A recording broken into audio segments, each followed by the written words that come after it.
আপনারা ডক্টর সৌরভ কুন্ডুর চেম্বারে এসেছেন।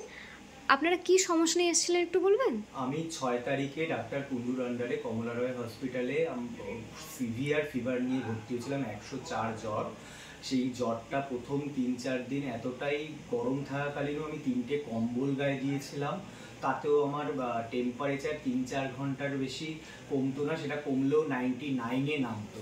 তারপর আস্তে আস্তে ডাক্তারবাবু 9 তারিখের পর থেকে বিভিন্ন ধরনের টেস্ট দেওয়া শুরু করে, সেটা ভাইরাল হোক বা সেটা সিটি স্ক্যান হোক, বা তারপর আস্তে আস্তে উনি হিমাটোলজিস্টের সঙ্গে কনসাল্ট করেন। সেখান থেকে ডক্টর ক্যালকাটা মেডিকেল কলেজের ডক্টর সায়ন ঘোষালের সঙ্গে রেফার করেন। উনি আমার 11 তারিখে বোন ম্যারো টেস্ট করে। এখন আজকে আমি এসছি 22 তারিখে, 22 তারিখ এসছি। তখন আমার একটা রেয়ার ডিজিজ উনি ধরেছেন, HLH বলে।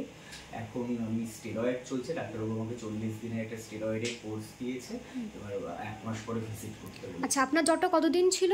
আমার জ্বর ছিল টানা 6 তারিখ থেকে 12 তারিখ অবধি, মানে উনি আমাকে 11 তারিখ স্টেরয়েড দিয়েছেন, তারপর আমার জ্বর কমা শুরু। ঠিক আছে, আপনি কোন হসপিটালে ভর্তি ছিলেন? কমলা রয় হসপিটাল। আচ্ছা, এখন আপনি কেমন আছেন? এখন শরীরে তো দুর্বলতা অনেকটাই আছে, এমনি জ্বরটা আসছে না। মানে আগে থেকে আপনি অনেকটা ভালো আছেন, এটাই বলতে চান তো? ঠিক আছে, আশা করি আপনি আরো ভালো থাকবেন, সুস্থ থাকবেন।